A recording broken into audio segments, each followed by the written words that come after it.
Mesdames et Messieurs les secrétaires généraux des ministères, Mesdames et Messieurs les gouverneurs de région, Mesdames et Messieurs les directeurs généraux et d'administration centrale, Mesdames et Messieurs les présidents de conseil, directeurs généraux et directeurs d'entités du secteur parapublic, Mesdames, Messieurs. Je voudrais tout d'abord vous remercier d'avoir répondu à mon invitation pour participer à cette première conférence des administrateurs et managers publics. Quand, dans l'histoire de l'État, c'est un rendez-vous inédit. Inédit par son format qui réunit l'ensemble des structures publiques et parapubliques autour du président de la République, du Premier ministre et de son gouvernement. Inédit aussi par l'esprit qui le sous-tend. Cet esprit est celui d'une réflexion collective sur la rénovation de notre gouvernance publique et sur les voies et moyens de porter notre pays vers la transformation systémique que nous souhaitons. Dès ma prise de fonction, le 2 avril 2024, j'ai souligné l'impérieuse nécessité de repenser notre gouvernance et de réinventer notre administration, de sorte qu'elle puisse répondre de façon optimale à l'ambition que nous portons pour le Sénégal. Cette ambition a pris forme dans la vision Sénégal 2050, présentée le 14 octobre dernier et qui constitue désormais la boussole de l'action publique. Pour rappel, la vision 2050 est articulée autour de 4 axes stratégiques. Le premier axe, économie compétitive et création d'emplois. Le deuxième, aménagement durable des territoires et développement. Le troisième, capital humain et justice sociale. Le quatrième, bonne gouvernance et engagement panafricain.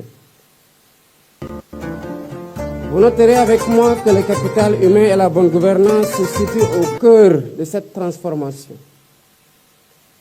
Je salue donc l'engagement constant de tous les agents publics, fonctionnaires comme non fonctionnaires, dont le dévouement quotidien fait vivre l'esprit républicain.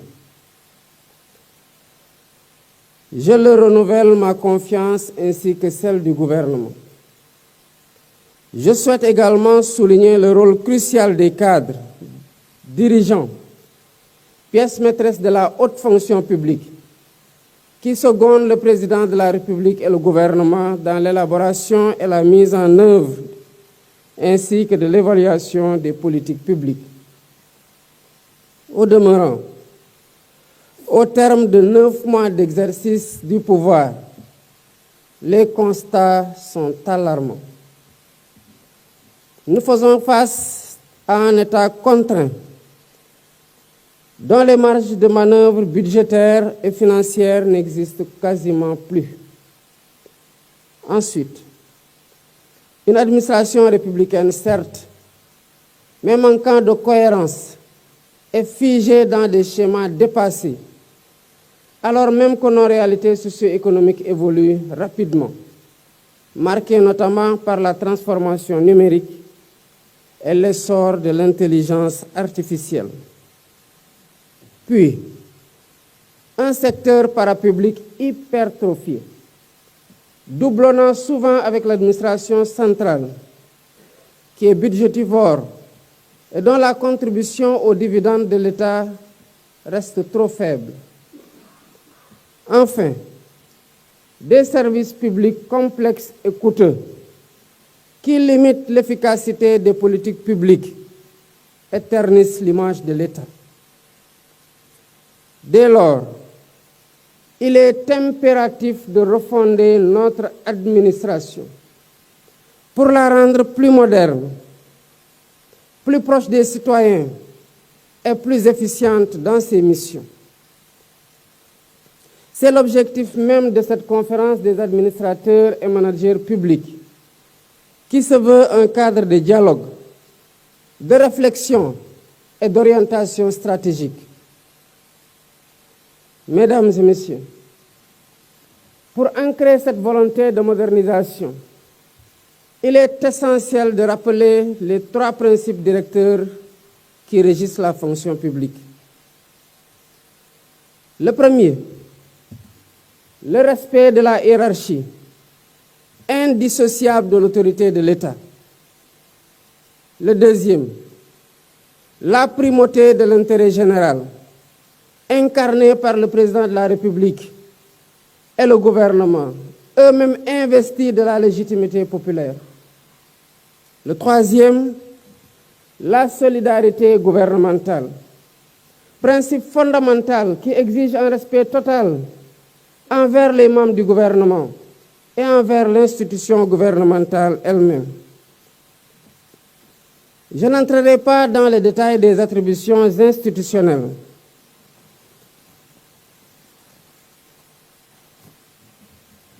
Qui sont clairement énoncées par la Constitution. Mais je rappelle que celle-ci doit demeurer un livre de chevet pour tout responsable public.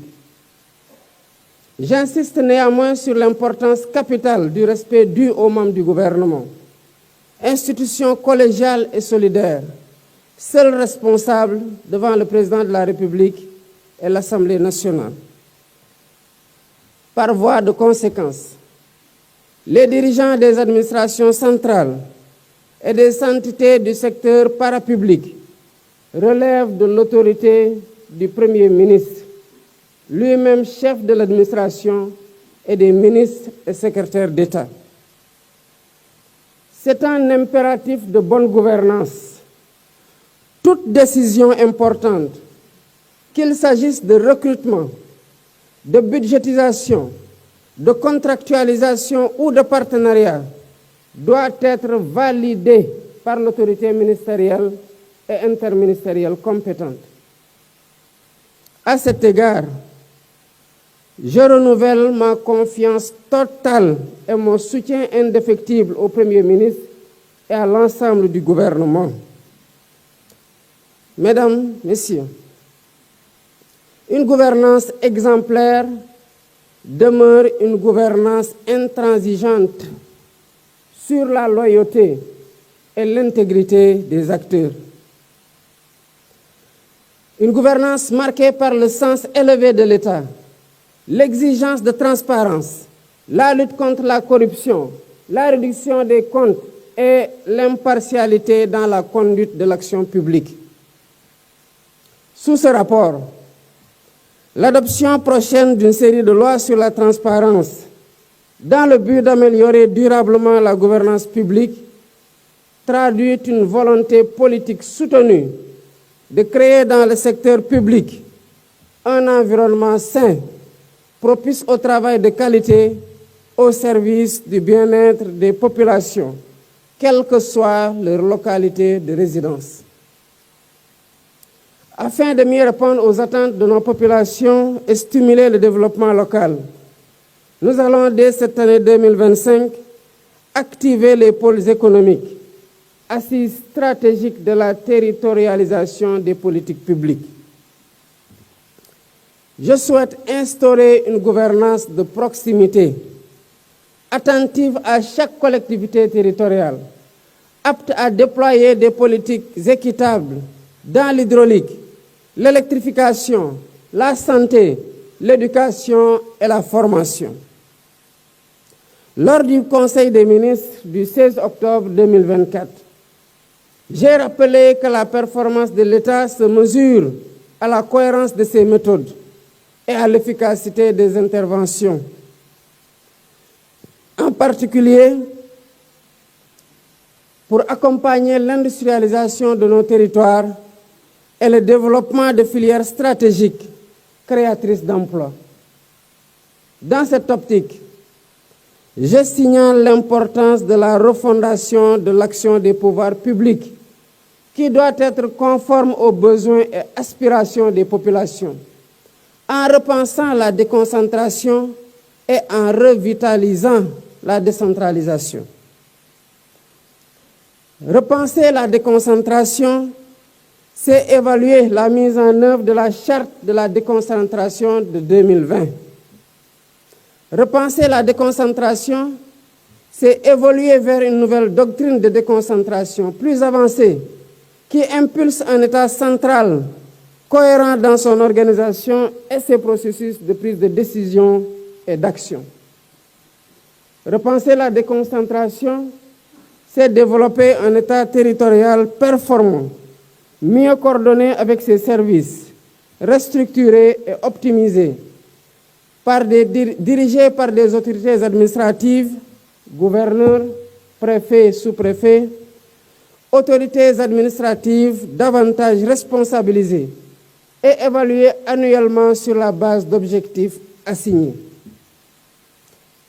À ce titre, je demande au Premier ministre de définir un nouveau dispositif d'approfondissement de la déconcentration au sein des ministères et au niveau territorial. Parallèlement, nous devrons revitaliser la décentralisation en réexaminant le découpage administratif des collectivités, les compétences qui leur sont transférées et la fiscalité locale, tout en prévoyant des mécanismes de financement plus adaptés aux besoins des collectivités.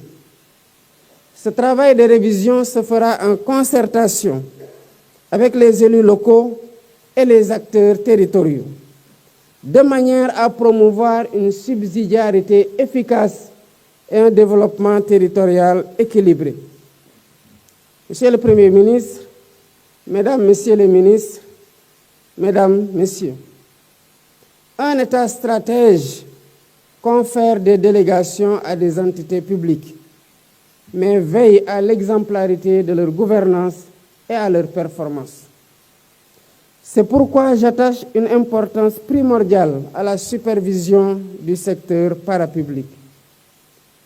Je demande au Premier ministre d'assurer l'application rigoureuse de la loi d'orientation du 19 avril 2022 relative au secteur parapublic qui vise à mieux cerner le portefeuille de l'État, à maîtriser la gestion des ressources publiques et à vérifier la pertinence des interventions du secteur parapublic. Je rappelle l'exigence pour les organes délibérants et exécutifs des entités du secteur parapublic de s'en tenir strictement à leurs prérogatives. À ce titre, je demande au conseil d'administration et aux directions générales de soumettre sans exception leur choix stratégique au ministère compétent grâce à la tenue systématique de pré-conseils. Les comptes rendus de ces réunions seront communiqués en détail au président de la République et au Premier ministre.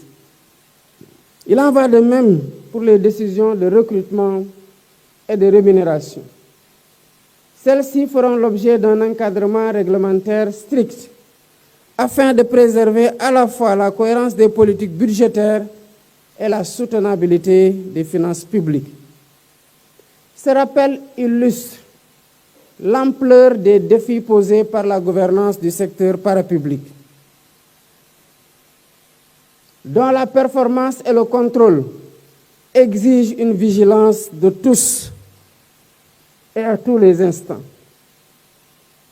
J'attire l'attention sur l'importance d'une gestion rigoureuse des entreprises publiques qui doivent être administrées selon les meilleurs standards internationaux. Elles ne sauraient constituer un fardeau pour la nation. Au contraire, leur contribution à la prospérité collective doit être évidente. J'invite donc le ministre des Finances et du Budget, ainsi que le ministre de l'Économie, du Plan et de la Coopération, à évaluer et à actualiser la doctrine de gestion du portefeuille de l'État. Cette révision se justifie par les risques économiques, budgétaires et financiers que certaines entreprises publiques d'envergure peuvent faire peser sur nos ressources nationales. Je demande en outre au Premier ministre, en coordination avec le ministre secrétaire général de la Présidence de la République, de définir une liste précise d'entreprises publiques stratégiques, parmi lesquelles certainement la Sénélec, Petrosen, la SAR, Air Sénégal, le FONSIS, le groupe La Poste ou encore le port autonome de Dakar. L'énumération, évidemment, n'est pas exhaustive. Leurs modes de gouvernance devront être renforcés afin d'instaurer un contrôle rigoureux et permanent de leurs activités et de leurs performances. Au demeurant, j'ai déjà requis du chef du gouvernement la réactivation du comité interministériel de suivi et de restructuration des entreprises en difficulté. Celui-ci aura pour tâche d'identifier les failles de gestion et de proposer des solutions pérennes. Le Premier ministre engagera également une évaluation minutieuse des agences d'exécution et structures analogues, dont certaines dupliquent les missions de l'administration centrale tout en grevant le budget de l'État. Dans le même ordre d'idées, j'ai demandé que soit élaboré un cadre législatif encadrant les autorités administratives indépendantes. Leur action et leur mode de gestion ne peuvent plus échapper au contrôle de l'État central. Monsieur le Premier ministre, Mesdames, Messieurs les ministres et secrétaires d'État, chers participants, bien entendu, je n'ai pas évoqué ici l'ensemble des constats, des acquis, des difficultés et des perspectives. Toutefois, nous partageons un socle commun, à savoir le primat de l'intérêt général, la culture du service public et le sens élevé des responsabilités. C'est l'esprit Jubal Jubanti de la lettre du 8 avril 2024 que j'ai adressée à chaque agent de l'administration du Sénégal. Nous avons également un consensus inaltérable à entretenir. C'est le sens des responsabilités. D'où cette priorité que j'attache à l'encadrement supérieur de l'État et de ses démembrements. Un système d'appel à candidature pour certains postes de responsabilité sera bientôt opérationnel. Nous l'avons déjà enclenché d'ailleurs ce processus au niveau de la Commission nationale des droits de l'homme. Mesdames et Messieurs les dirigeants responsables des structures publiques et parapubliques, le rôle que vous jouez dans la conduite de l'État requiert un engagement total, une loyauté absolue, une déontologie exemplaire et une intégrité à toute épreuve. Il exige aussi une parfaite connaissance de l'organisation de l'État et de ses procédures, notamment celles régissant la commande publique. Sur ce dernier point, j'ai déjà reçu du Premier ministre le projet de création d'une agence nationale de centralisation de la commande publique. Notre objectif est de rationaliser les dépenses de l'État et d'améliorer nos marges de manœuvre budgétaires dans le cadre d'un assainissement durable et d'une gestion vertueuse de nos finances publiques. C'est ensemble que nous parviendrons à construire une gouvernance de souveraineté, une gouvernance de solutions, une gouvernance de résultats.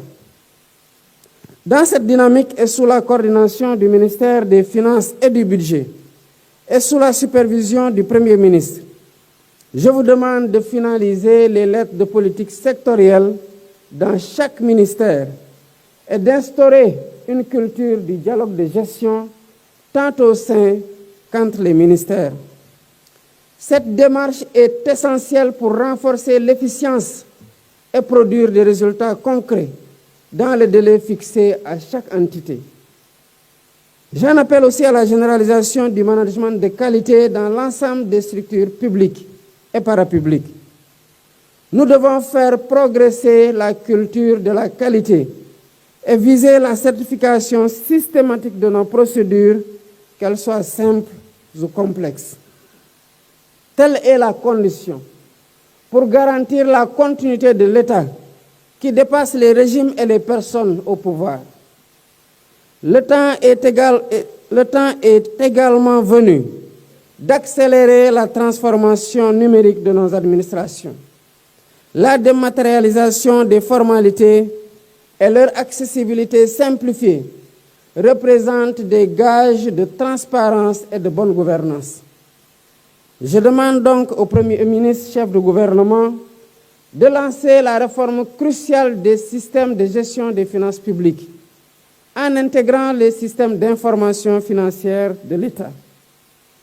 Le 24 février 2025, je lancerai le New Deal technologique. Il nous permettra de bâtir un service public moderne, agile et tourné vers l'avenir. Parallèlement, j'encourage le gouvernement à faire de l'innovation publique un levier d'efficacité et un vecteur de communication, à l'image du récent Govaton. C'est dans cet esprit que dès le début de mon mandat, j'ai décidé de la création à la présidence de la République d'un bureau d'intelligence et de prospective économique.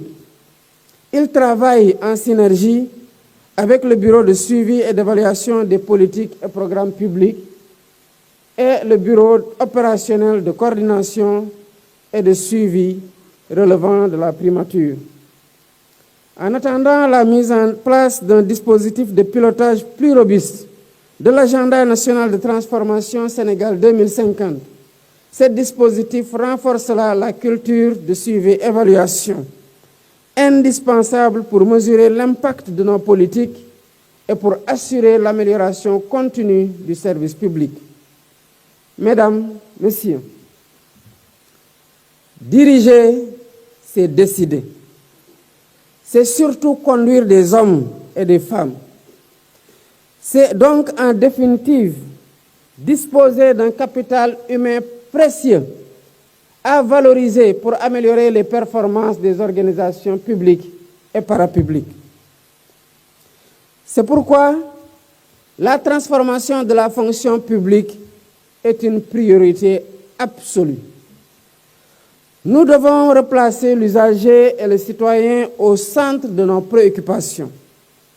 Nous devons également faciliter la mobilité des agents et résister aux tendances corporatistes.